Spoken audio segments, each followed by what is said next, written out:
How does it feel when you walking into a courtroom knowing that you were on the other side of the, justice system? Like, how does it feel? What comes to your I mind? was a defendant, now I'm a defender of justice. What's in your head? What's going through your mind at that point right now? Is it, I should have never done that, or I need to get out of here? How can I get out of I it? remember those sounds of the doors. I remember the sounds of the chains. That's something you don't forget. Do you approach each cases the same way?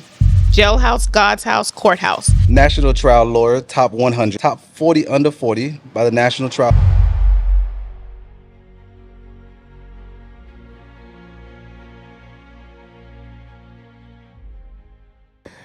Wow. Today's episode is going to be phenomenal. It's going to be a great, great episode. Not that I have a feeling, but I know for a fact because we have a special guest in the house. When it comes to, first of all, she's the true definition of started from the bottom, now we here. Now we here.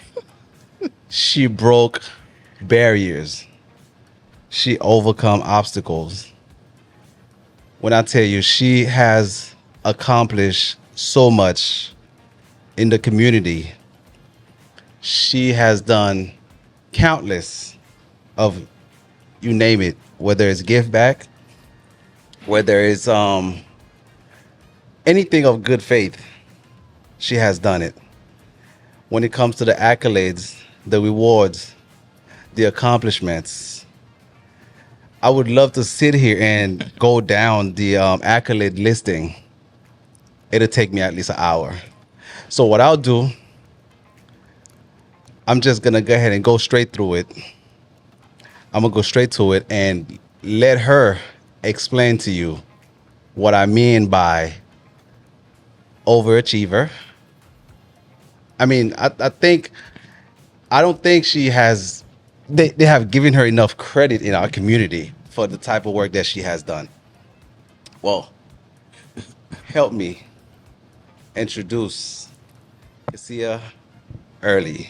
Well, thanks for having me. Miss Earley, Yes. welcome to the Social Link Podcast. I am proud to be here. And you know what? Shout out to you because I am you. honored to be on the Social Link Thank you. podcast. Thank And I'm you. proud of you. Thank you. Thank And you. we've known each other for years. Years, And years. you're constantly elevating.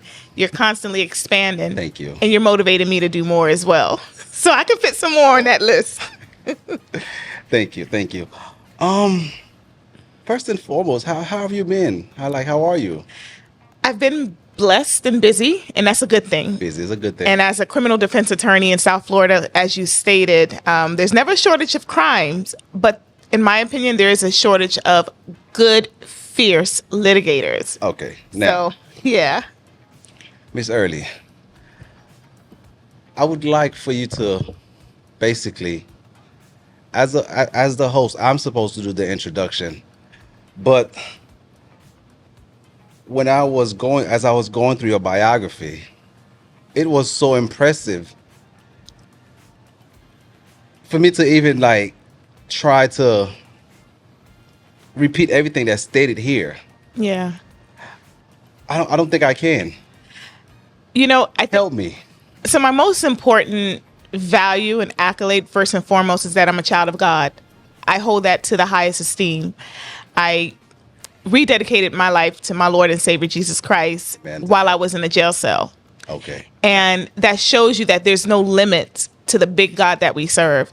And then everything else is secondary. I'm a wife of 21 years to my lovely husband, David, and I'm a mother of 4. So that is the most important accolades and relationship that I have in that order.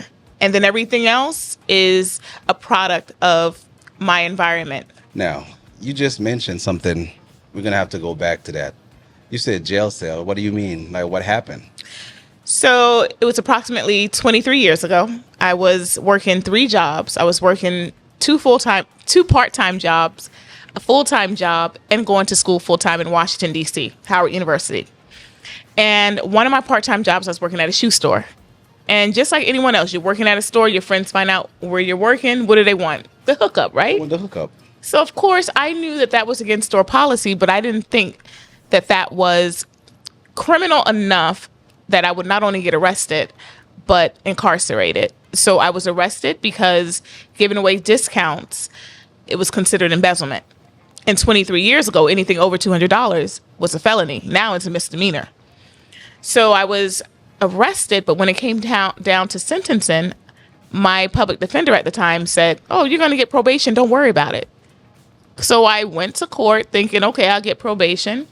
And that's when I was remanded into custody. So let me take a stab at this one.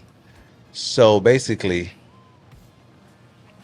you working at a shoe store, and you were just being a friend, Yeah, and that's what friend does. We look out for each other. That's and it. we give each other discounts. and let me just say this. I'm not advocating or stating that what I did was right. I'm just saying I didn't see it from a criminal lens. I mean, that's what I'm trying to understand. Me sitting here, I'm trying to dissect it in my head. What is wrong with giving a friend discount? So you like break it down to me a little bit more. Like, So we had several policies. We weren't allowed to give them our employee discount, and then I discounted the shoes further. So anything that it was discounted by was profit and proceeds from the store. So I admit it was not the right thing to do. However, I think the greatest lens that I looked at it from was not from the arrest standpoint. It was from the legal advocacy, because what my public defender was supposed to do was say, hey, she's a first time offender. She's about to graduate from college, extend some grace or show some mitigating factors.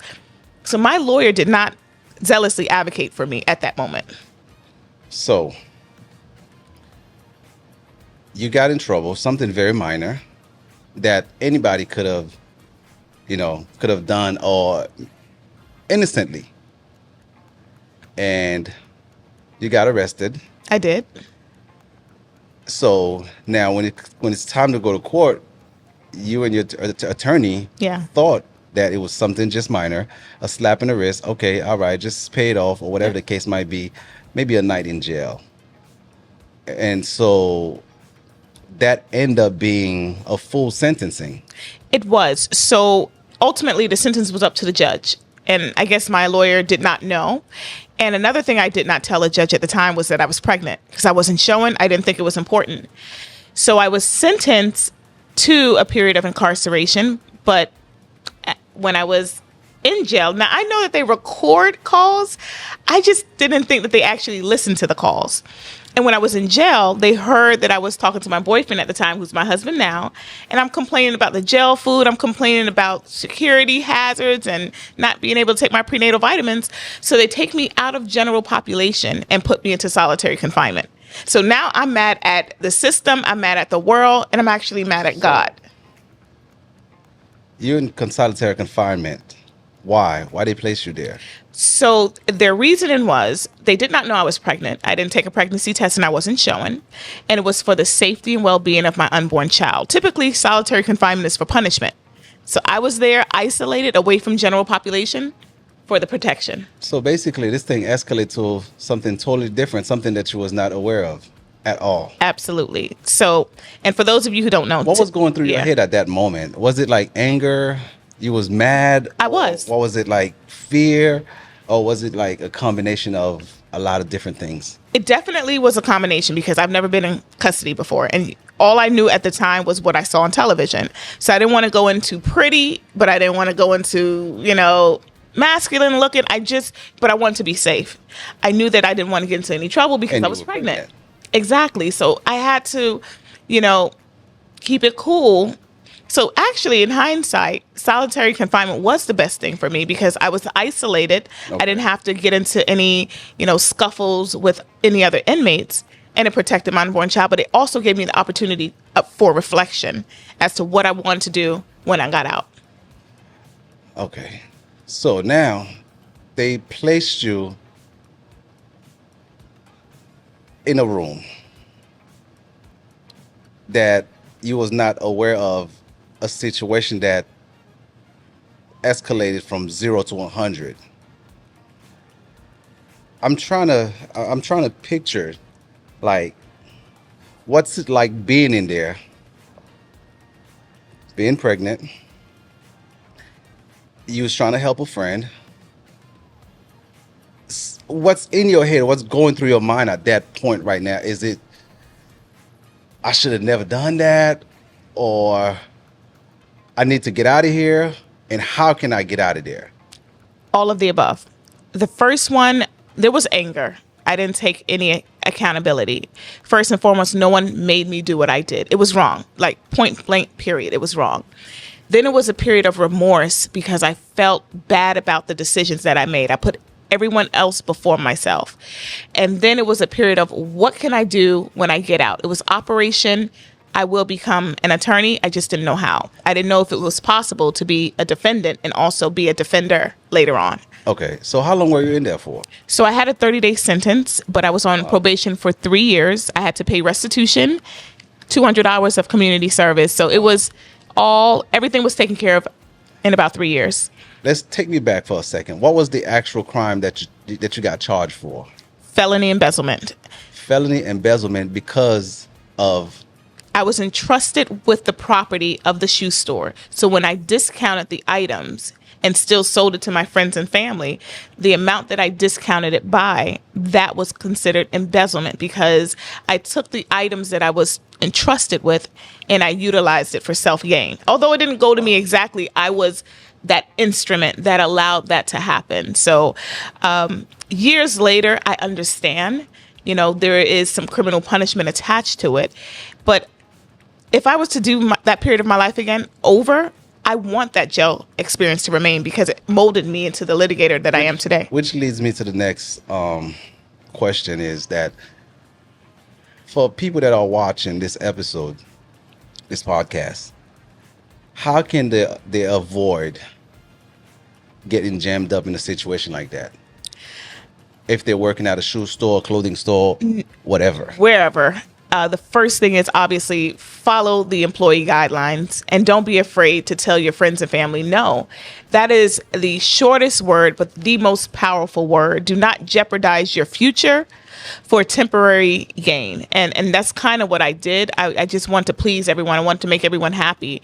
But ultimately, I was the one that had to be within the confines of a jail cell and focus and reevaluate my decisions. Okay, so 30 days, 3 years probation. 3 years probation. Plus restitution. Restitution and 200 hours of community service. And I actually did my community service on Capitol Hill because at the time I was interning for a congressman. Now, let me ask you a question. This is a very important question. Do you think that type of consequences matches the crime? No, I don't think that. And I really believe that I was not deserving of punishment. I believe that I was deserving of, when I say punishment, incarceration. Incarceration. I was a first-time offender. It was 2 weeks before my graduation from college with a BA in political science. I thought that I was going to have the diversion program or probation.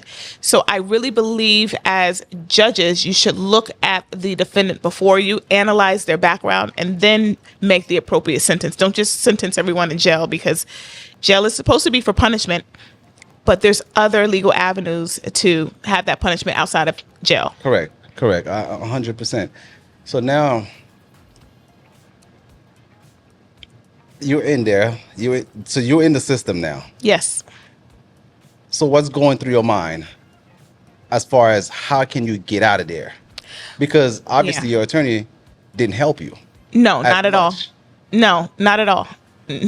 Didn't tell the judge that I was in college. Didn't tell the judge any mitigation. Any mitigation is positive information about the defendant. So he didn't do nothing. Was it a lack of research on your behalf, or was it your attorney didn't care, or was it just you're just another black girl, we don't care about what's happening to her? I think it's a combination of everything that you just said, and here's why. I used to be a public defender. Years later, because we're fast forwarding now, I chose to be a public defender because I didn't want to do what my attorney did to me. But public defenders are overworked and underpaid. They have minimum 200 clients. And as a private attorney now, I have minimum 20 clients. So you can understand the limited amount of time that they have to spend with their cases and the limited amount of work that they do spend on their cases before they go before your honor. So it's a combination. Then there's some unfortunately, public defenders that just don't care. And I was different. I really cared about all of my clients. So we need good lawyers out there. So mixed emotions. Mm-hmm. What happened next? So I cannot leave out this critical part because this is what allowed me to become an attorney. So when you're in jail in solitary confinement, you're on a strict schedule. Breakfast is at 5:30, lunch is at 11:30, dinner's at 5:30 p.m., and then lights out at 8. On this particular morning, mind you, I'm pregnant, about 4.5 months pregnant. What year was that? 2000 and I served my sentence 2004. 2004. Because I got arrested. 2002, and then by the time my case resolved through the system, it was 2004, right after I graduated. So take us back to 2004 now. So I'm in my jail cell, and I hear my door buzz to get my food like any other day. And as I'm getting out of my bed, I slowly fall, and I'm thinking, okay, do I fall on my knees and protect my unborn child, or do I fall on my stomach and protect my knees? So naturally, I fall on my knees, and as I'm crawling to get my food, the Spirit of the Lord met me in my jail cell. Because at that moment, I was depressed. I felt defeated. I already gave up my dreams of becoming a lawyer. And God literally met me in my jail cell and said, when you get out of jail, you rededicate your life back to me, you'll be a lawyer. And then this whole vision goes away. So at that moment, I decided to challenge God. And after I got out, my boyfriend at the time, husband now, we rededicated ourselves back to Christ. We got baptized, got married, and the rest is history. So I'm trying to understand. I'm trying to wrap my brain around this entire situation. You're in jail. Yes. Fell down, and light bulbs just strike. Was it God, or was it I need to get my revenge? At the moment, I didn't think it was God. I was raised in the church. So I knew of God. My mom made us go to church. She was a single parent with 8 children, right? But when I went to college, I kind of strayed away and was just doing my own thing. So when I saw that vision in jail, I was like, either this is God or I'm hallucinating, because when you're in solitary confinement, you're in the cell 23 hours out of the day, just you and your thoughts. You get out of your cell into a different cell, but you're not with general population, just for rec or to take a shower. So I thought that I was at first hallucinating, because picture yourself sitting in a small 6x8 room by yourself. After a while, you'll hear voices. Were you in there by yourself? Yeah. Or you had other inmates with you? No. It's solitary. It's strictly solitary. It's just me alone. Solitary, just you. Me alone with a slither of a window looking outside. That's it. And when it's lights out, it's lights out. So it was just me. So now I know it was God. 23 hours a day? Yes. 24. Because sometimes I didn't want to get out. Because you really feel like there's no life after that. Wow. So what kept you going? The promise. This is all new. Yeah, it was the promise, because I challenged that vision I saw in my jail cell, because I didn't want to just serve a God that my mother raised me. I wanted to experience God for myself. And I said, if that was truly a vision from God, then even with me having this felony record, if I don't become a lawyer, then God's not real. So that was like my challenge period. Okay. So that's really what kept me going, was my faith. You have a felony record. I do. And you want to be an attorney. Right. And it's a crime of dishonesty. So to really put this in perspective, it's hard for a lawyer to get arrested for a crime of dishonesty dealing with money, because lawyers deal with money, clients' money, right? Right. And then go to law school. So straight out of jail, you say, I'm going to law school. I did, but it didn't happen that way. Okay. Take me back. I get out of jail, and I still gave up on my dream of becoming a lawyer. So I said the next best thing What were you doing? I became a paralegal. But you had restitution that needs to be paid. Exactly. And that's how I paid for the restitution over the 3 years. So I got a job at, a very prestigious law firm in Washington, D.C. So I'm a paralegal for 7 years. By this time, I paid the restitution. I did my 200 hours of community service. Okay. And around the 7-year mark, I'm like, you know what? Let me take the LSAT again, which is a law school entrance exam. And I take it for the 3rd time and get a high enough score to go to law school, to get accepted into law school. But you have a felony. That is true. It's very audacious to even think of such thing. You have a felony. You were in prison, and you want to become an attorney, And but you do know yes, with that type of record. here's what happened. I get the high LSAT score and I call the dean because I'm still living in DC. I call the dean of What the year law is that school now? down here in 2011. Okay, now we back to 2000. Yeah, so I call the dean and I'm like, hey, and I tell him, I have a felony record. I'm not a convicted felon. There's a difference. I said I was arrested for a felony, served time for a felony, but I got accepted into your law school. Is it worth me going? And he said, if you go, you can graduate, you can pass the bar, but you still have to go to the Florida Board of Examiners and see if they accept you. You're taking a huge risk. So I decided to take that risk with the support of my husband, who at the time we were all living in DC. By this time I had 3 children. And with his support, we moved back down to Florida and I went to law school. Were you like, did you have anybody in your life besides your husband that was right along with you, motivating you, telling you, yes, it's attainable, yes, you can do it, it's possible, even with the record? No, not initially because I kept my jail sentence secret. I was ashamed. I didn't want anyone to know I went to jail. Only my husband knew at the time. And I didn't want that to get out, so to speak, to my family, so no one knew. And eventually after I started going to church and realized how telling other people about what I went through helped them, that shame went away. I didn't really have So the that church, close. The church, the church yeah, kind of help you. it did to Get to over relieve me from that shame of being incarcerated that I once looked at other incarcerated people as, not good enough. Okay, now that you're a paralegal, so what happened? So at this time, I'm working for the federal government as a paralegal, and I'm working remotely, which allowed me to keep my job as a paralegal specialist, move down to Florida, work remotely, and go to law school So full time. was it challenging to even get a job like that with the record? It was, but I believe that by that time, I was upfront and honest, and I believe my education and my community service. I've always been in the community. I was still interning on Capitol Hill, so I believe that they looked at my criminal record, but also my community service exceeded my criminal record. So it was difficult, but I still tried. So take us to this journey of you being an attorney. After gathered all those experience, you went, through the system, and you see how broken the system was. Now, take us to the journey of you being an attorney. Like, So I finally get accepted into law school and graduate law school, pass the how bar. long was that? Law school is 3 years. I graduated in 2.5. And by this time I have 4 children. So I graduate law school, pass the bar, and then I go before the board of examiners. They grilled me for 3 hours. Thankfully, they accepted me. So I get sworn in, and the first job I said I wanted to take was a public defender. Because at that time, I wanted to be the equalizer. I wanted to do what my attorney didn't do for me.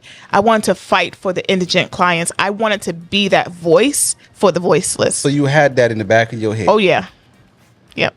You said you are not going to be like that guy. No. That, well, he misrepresented you.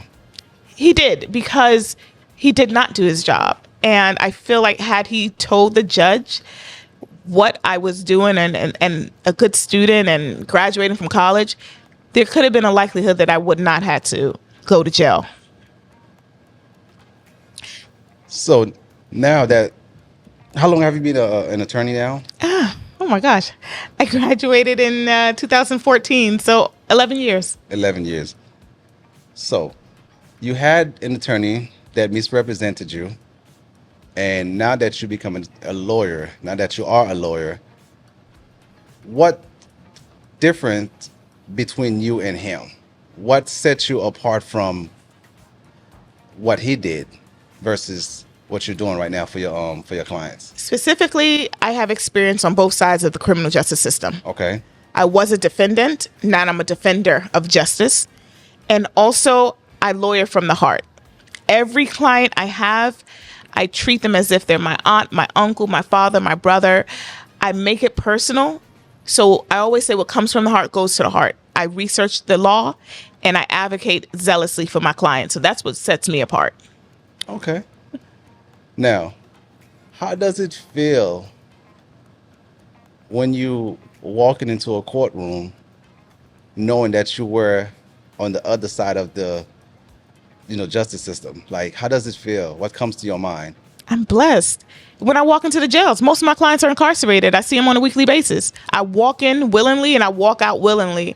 And I don't take that lightly. I walk through the hallways without my hands being behind my back. I remember those sounds of the doors. I remember the sounds of the chains. That's something you don't forget. So I'm blessed every time I walk in Does and that walk out. traumatize you? Okay, so there are some things that to this day I just can't do or can't eat because of my jail experience. I don't like lint balls on my sheets because it reminds me of the lint balls that were on the sheets that they gave us. Wow. I don't like warm milk. I don't like milk at all because when they passed around the trays, by the time I got my trays from general population, it was warm. It is traumatic. And that's just the food and the items, but you got to think about hearing the fights. Even though solitary confinement is here and general population is there, you hear the rumble. You see what's humiliating is the strip search. If you want to keep it real, what they do to each and every client when you come in there, you are stripped from the head to the toe, and you have to. It's embarrassing, it's humiliating, and it's humbling. And some of those things you don't past forget. Experience and all those past trauma kind of replayed in your mind. Yeah, I mean, of course, I get over it. I mean, it's traumatic. It's certain things you remember. And for some, it reminds you why you don't want to go back. And for others, unfortunately, they become habitual offenders. So some people learn and some people just go back. So what do you say to people that constantly throwing that in your face? Oh, I don't care. This is a great part to plug the book. I do have a book coming out. It's called Houses Built by Faith. Okay. And it chronicles What's the my title? journey. Houses Built by Faith. Okay. Jailhouse, God's house, courthouse. So my life is 3 houses. My life is in houses, and it started in a jailhouse and chronicled in God's house. And it also shares the story of my courthouse experience, being named one of the top attorneys in South Florida. Okay. So let's go back. To be specific, so what type of practices do you do? I'm a criminal defense attorney primarily. I've tried over 100 trials since 2014. And to put that in perspective, a person who's been litigating for over 20 or 30 years sometimes only tried 20 or 30 cases, 1 a year or 2 a year. I've done that in less than 10 years. So I litigate. I'm a true litigator. Do you approach each case the same way? Same way as in With compassion and empathy. empathy, and at the same time with like very aggressive. Oh yeah, every case. It's never a day off. Because if I lose my clients, doubt yourself that you might lose a case? I have. You know, What's that like? it hurts. And my husband's there to witness what I go through. Like, I had a client where he was sentenced to life for murder. And I really don't believe the evidence showed that he was. And I cried unconsolably. And the only thing my husband could do at the time is just give me my time. Because I really do care about my cases, especially if I believe that the state of Florida didn't prove beyond a reasonable doubt, because you're innocent until proven guilty, right? Correct. The problem is, and look, listen, this is very important for your podcast. I got to say it. If minorities do not serve on the jury, how can we have a jury of our peers if when the minorities come, and I'm talking specifically Black people, come to court, they say, oh, I don't want to serve on a jury. They want to get off. Okay, so I'm left with a bunch of white people. It has nothing to do with race. And my client's Black, I'm Black, and everyone else is white. The judge is white, the prosecutor's white, the jury's white. Do you really think I'm going to get a fair shot? What representative is going to be in a deliberation room? And I'm sorry, I'm getting very compassionate, because I'm tired of people talking about the system. But when I tell you what the problem is, I hear the same thing every time when I'm picking a jury. We need to serve on the jury. So you think we should get involved a little bit more? marching is not the only option to protest injustice. The main injustice that's going on is in the courtroom. How can we add to that? How can we get involved? How First do and we get foremost, involved? register to vote and actually vote. Second, make sure you serve on the jury. Let the prosecutors know you can be fair and impartial. And last but not least, stop being reactionary when you hear about, police force or excessive use and gun violence. Be proactive. Learn your constitutional rights and exercise them. That's what we can do. So, obviously, you are a very successful attorney. I would like to just take a second just to go through your accolades for a minute. I was trying to stay away from it. But I think it's very important that let's just list just a few. Just a little. Just a few. National Trial Lawyer, top 100. Top 40 under 40 by the National Trial Lawyers. Top 40 under 40 by the National Black Lawyers. Highest possible rating at lawyers.com. Top Lawyers of Distinction 2019, 2020, 21. Top 10 Best Attorney 2017, 2018, back to back. American Institute of Criminal Law Attorney. Wow, this is very impressive, Kaysia. Yeah. Broward County Criminal Defense Lawyers Award. Mm-hmm. Client Champion Platinum Distinction. What is that? Listen, there's times I just get emails and they say I was awarded these awards and I'm humbled. I get these awards all over Florida because my work speaks for itself. I'm in court every day throughout South Florida, Miami, Palm Beach, Jacksonville, Tallahassee, fighting. And also, your it's stated that you do a lot of pro bono work. I do. What type of pro bono work do you do? I've been taking pro bono cases, some free, some heavily discounted. I could be a multimillionaire by now for the amount of cases I tried based on if I charge a lot. Why do you do that? Because once I read the police report or once I get that call from a parent and I know the cop did something out of their authority, it just lights a fire in me. And I'm like, I'm ready to fight.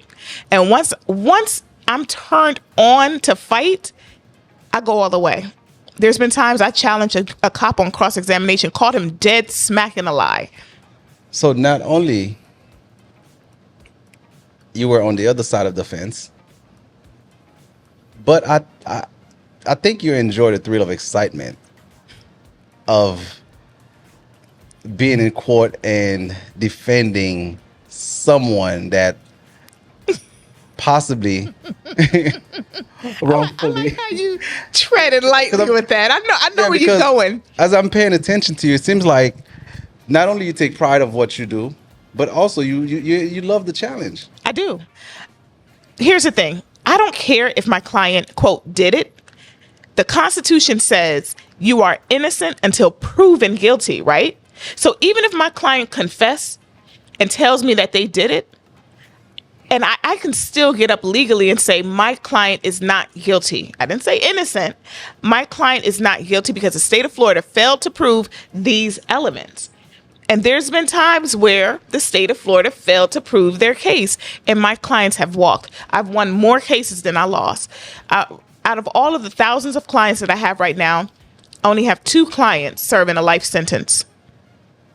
Just give me a rough estimate.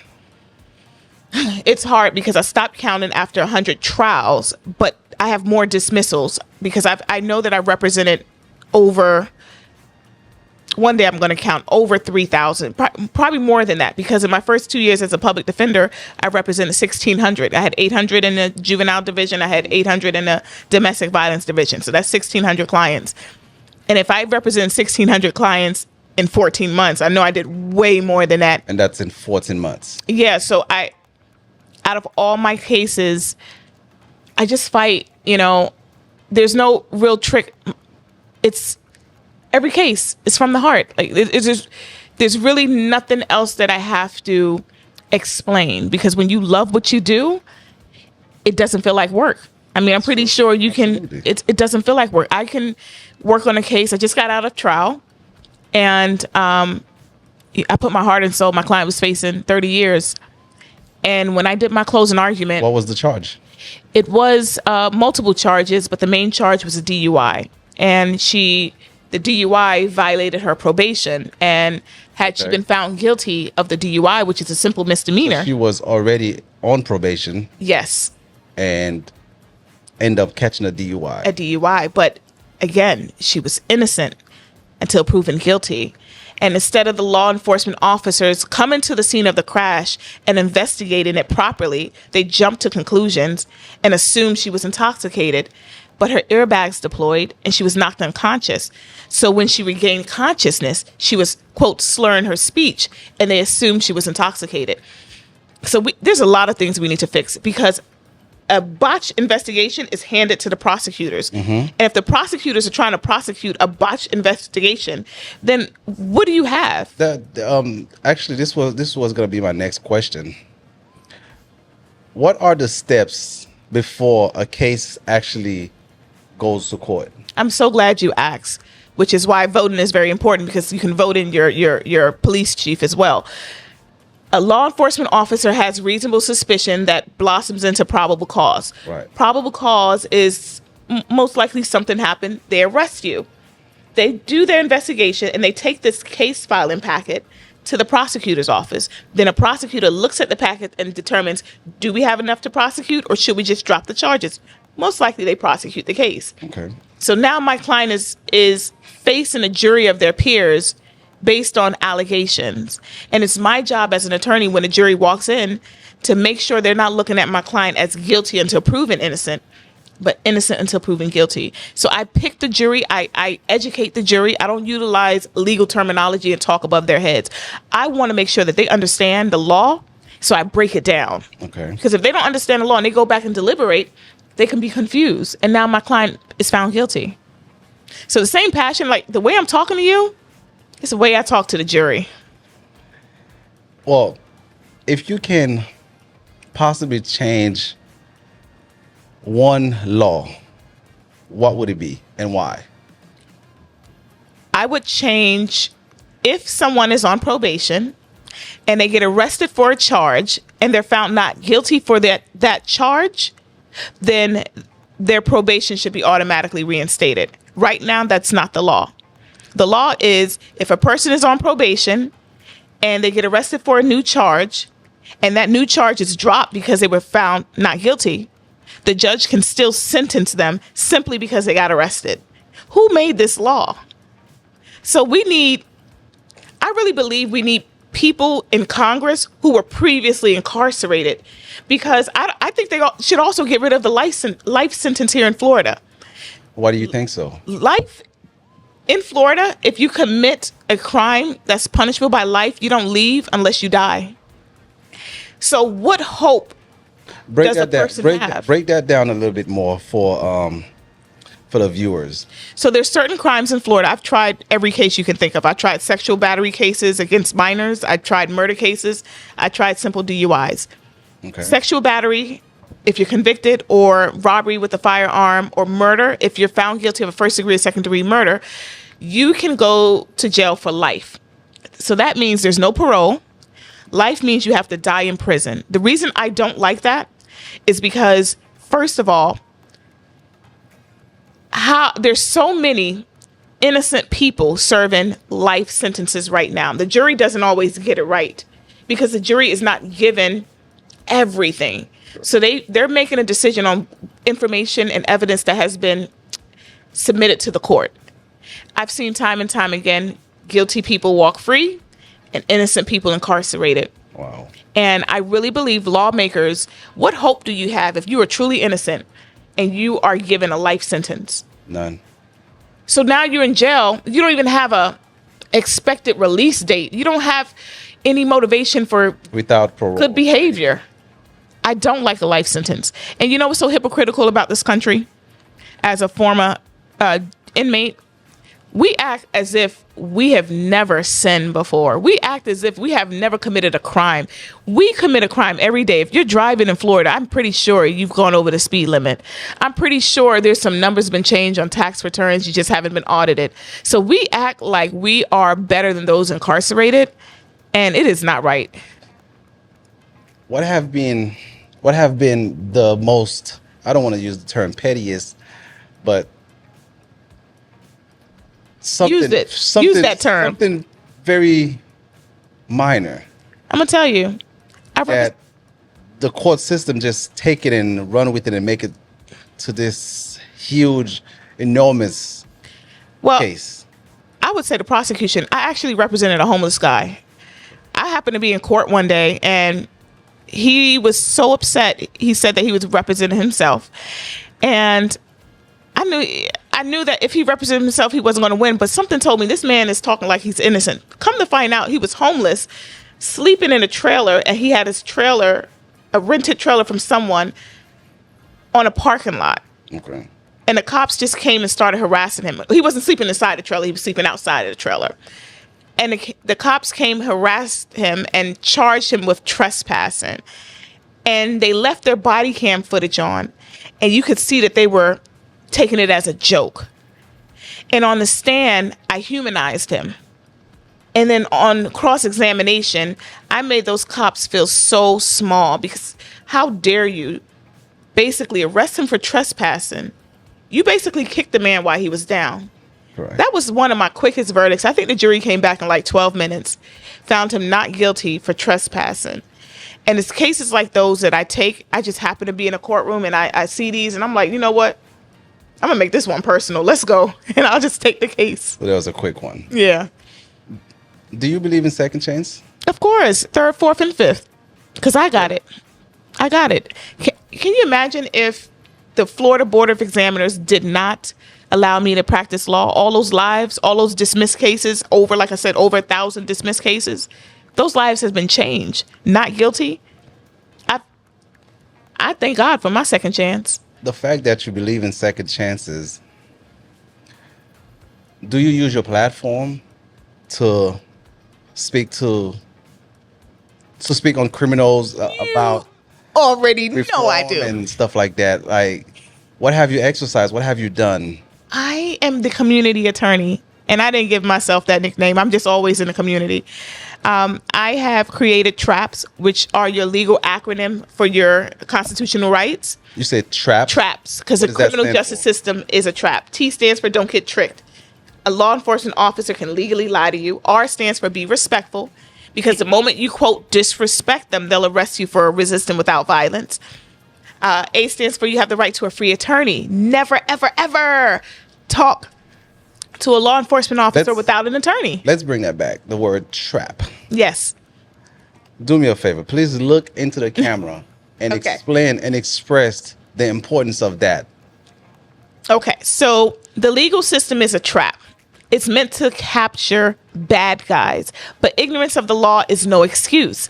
So if you do not know your constitutional rights, you will fall into that trap. So memorize this acronym, TRAPS. T stands for don't get tricked. An officer can legally lie to you to obtain incriminating information. R stands for be respectful. Yes, sir. No, sir. Arguing on the side of the road is not a place you want to be, because a dead man can't talk. The goal is to make it home safe. A stands for you have the right to a free attorney. That is your Sixth Amendment constitutional right. P stands for never, ever give permission for an officer to search your house, your car, or your belongings. That is your Fourth Amendment constitutional right to be free from unreasonable search and seizure. And last but not least, S stands for silence is golden. That is your Fifth Amendment constitutional right. So once law enforcement reads you your Miranda rights, you know you have the right to remain silent. Anything you say or do can and will be used against you in a court of law. You have the right to a free attorney. If you cannot afford one will be given to you. Knowing your rights, do you want to talk to me? What are you supposed to say? No. No. I want my lawyer. Don't speak without an attorney. No. Because if you had enough to arrest me, why you want to talk to me? Because you don't have enough. So you want to talk to me so I can Maybe incriminate create myself, something. so you can have enough probable cause to arrest And me. that can be used against. And that's how I got arrested. Because when they pulled me off the register, they took me in the back. And they said, we know that you've been discounting shoes. How many times did you do it? I didn't know. You didn't. I just wanted to get out of it. I said, I don't know.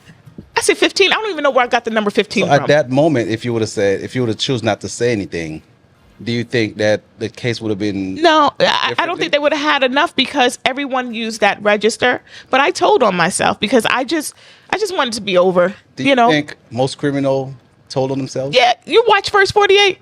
Not really. I think it's scripted. No. The interrogation is not. Maybe they time out the scenes with, the patrol vehicles. But that interrogation is so sad. But I really didn't know my constitutional rights. I went to law school. I didn't know that I had the right, so to speak, to remain silent. I thought that when law enforcement asks you a question, you have to acquiesce, you have to respect, you have to answer. And a lot of people think the same thing. So we have to learn our rights. Do you actually use yourself as an example? All the time. Now you can't stop me from telling my incarceration story. You can't stop me from speaking about injustice, even in jury selection. There's questions prosecutors ask that they know will get black people taken off the jury. They always say, by show of hands, how many of you had bad experience with law enforcement? Well, duh. White folks strategically, that's a strategic question. But statistically, white folks don't really have a bad experience. They're not going to really raise their hand for police brutality. So when the black people on the panel raise their hand, it's called for cause stricken, meaning they cannot be fair and impartial. So now I've lost my minorities because of those answers. Which cases that you represented like quite often? Which one have you been getting a lot of? I get a lot of sexual battery cases because once I take one sexual battery case and then he gets a not guilty and they see him packing up, yo, you getting out? Because that's a life sentence.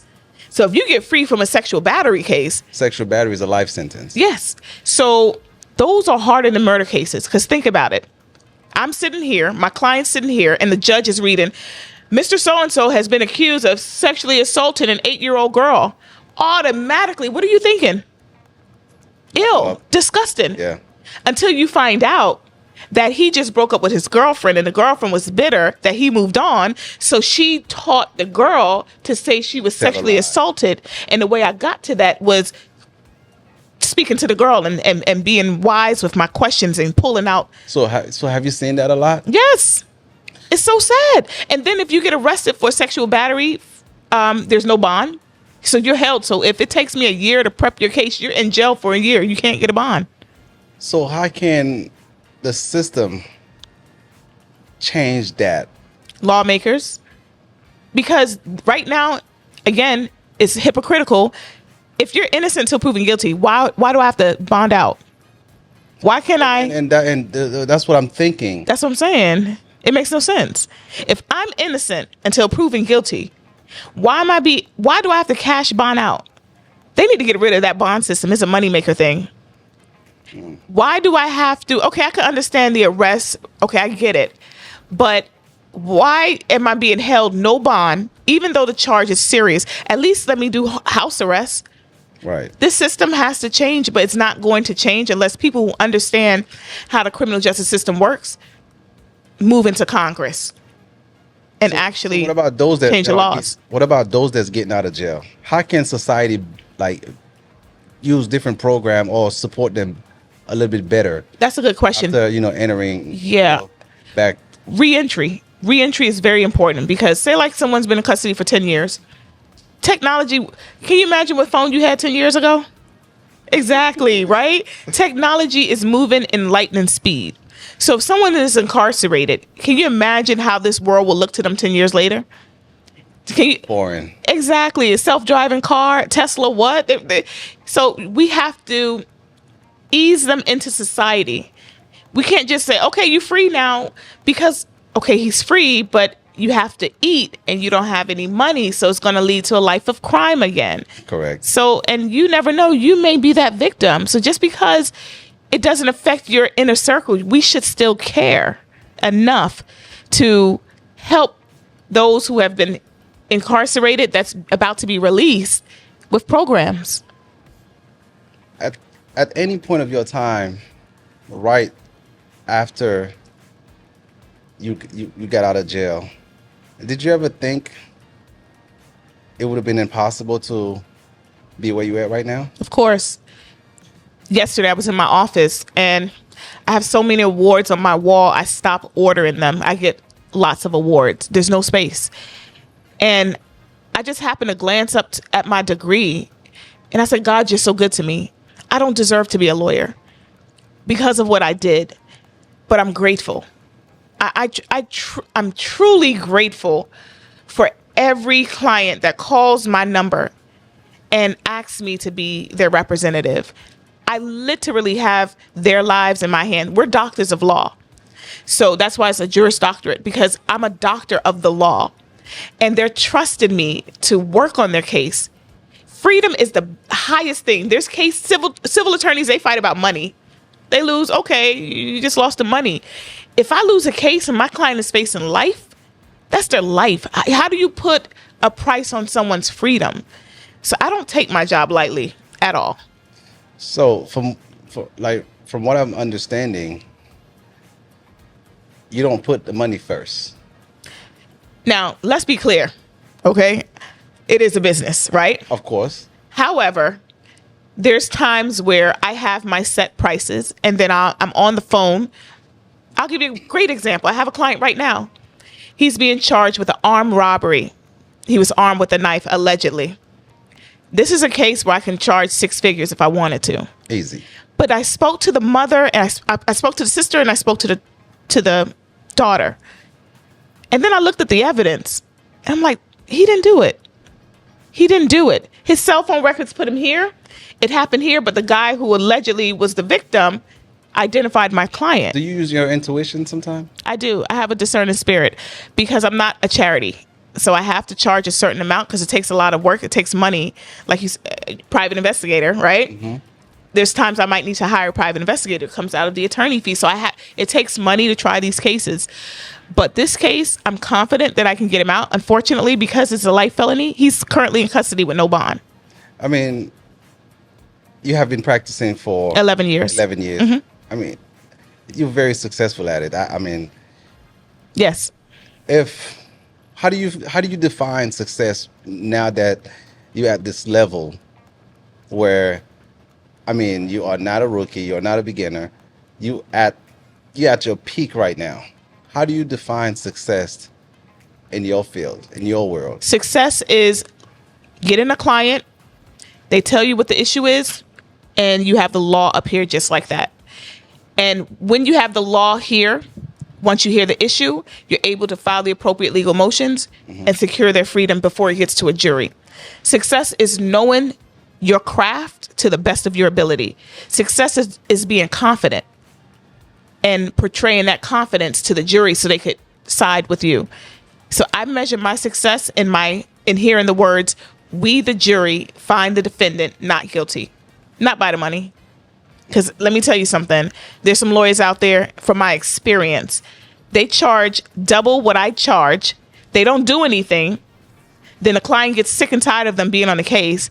For some reason, they find me. I'm going to have to charge them again. I'll charge them half. Right. And their case is resolved in a couple months. So success to me is not the money. So you give results. Yeah, I'm usually the fallback attorney, unfortunately. So my message to the viewers: research your attorney and ask your attorney how many cases they actually litigated before a jury. Because some attorneys out here don't even know how to try a case. Wow. They walk with the confidence, but they don't know they can't light a candle. Wow. To my experience. And I say that with the most humility and confidence. I don't want to sound arrogant, but let me say this. I promise you.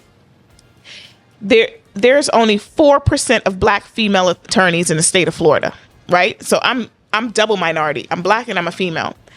So we're expected to be better than our white counterpart. There's times where I'll walk into a courtroom with my briefcase and I'll be assumed to be, oh, are you the victim? Oh, are you the court reporter? Wow. That's very, a stereotype. I remember one time I walked into court and the judge, you can't walk past a certain part if you're not a lawyer. And I walked past the part because I'm a lawyer. And she stopped what she was doing and she said, no, only lawyers beyond this point. And so I turned around because I knew she wasn't talking to me, but she was. But the problem was my daughter was there that day because it was Take Your Child to Work Day. So after I called the case, I said, permission to approach, Your Honor. I had to check that. And I said, Your Honor, what you just did, you assumed that I wasn't an attorney because this was my first time in her courtroom. And she said, oh, no, I'm sorry. She tried to brush it off. I said, no. I said, my daughter witnessed that. I said, you're going to have to fix that. I don't even know what made me say that at that moment because you have to have a reverence for the judge. But sometimes we have to just speak up and call it out. And she called my daughter up and she apologized and took a picture with her. But I'm to the point where I'm calling it out. I'm not tiptoeing over anything, and we shouldn't. Correct. Okay. So. Okay. You're getting a little taste of what I do on Wow. cross-examination. So, if you could go back to your younger self, what is one great piece of advice let's just say you meet your 18-year-old self. What piece of advice would you give? Oh, wow. That's a good one. Why didn't you give me that one so I could think about that one? I would say speak up. Because the old me, I will hold it in. And I got to give credit to my husband, David, because when I met him, I would hold it in till I burst. Now, I'm checking that. I don't care who you are. So speak up. Don't be afraid to speak up. If anyone says an inappropriate joke in front of you, don't laugh it off and kiki like it's fun. Check that right there. If you feel uncomfortable. Exactly. And I used to do that because I would always put other people's feelings above mine. But if they have the audacity to make inappropriate jokes in front of you, you got to check that. So, what legacy would you like to leave behind? Not as an attorney, but as a woman, as who technically rewrote her story, basically. Yes, my legacy would be to my children to live a life of integrity. And I always break it down to my kids. Integrity is doing what you're supposed to do, even if no one is looking. And as a Proverbs 31 woman, the attributes of a Proverbs 31 woman is a woman who works, a woman who gives, a woman who surpasses her goals and continues to reach for more. And if there's anything I want my children to remember me by, is mom was a woman of God. Mom was a woman of faith. Mom instilled in us her love for her Lord and Savior, Jesus Christ, because he's the head of my life. Nothing else matters, because think about it. All the money I've made over the years, all of the accolades, if God calls my life tomorrow, I can't take any of it with me. So when you think about life that way, none of that really matters. It's nice. But I would be most comfortable in the land of wood and water. You know, I would be most comfortable in a secluded country with little. I love it. Secluded country. Which is that? What is the best country in the West Indies? Jamaica. Well, Is that even a question? this interview has been very, very informative, and for everyone that's going to be watching this episode, I hope everyone takes something out of it and learn something, because you just spilled a lot of information. To God be the glory. And I hope that if there's nothing else that they remember, is be a person of faith and integrity. Wonderful. Let your reputation precede you. Yes, we could sit down and talk all I know. day. It was so great seeing you. I enjoyed it. Thanks Yes. for accepting my invitation. Of course. I have one more question before we leave. Okay. This is just a random question. Now you're scaring me. We all have a guilty pleasure. What's your guilty pleasure? Eating my dessert before my dinner. It's a Sweets. wrap. Well, each and every week, where we bring real people with real story. This is the Social Link Podcast. Thank you for Bye. coming. Thanks for having me.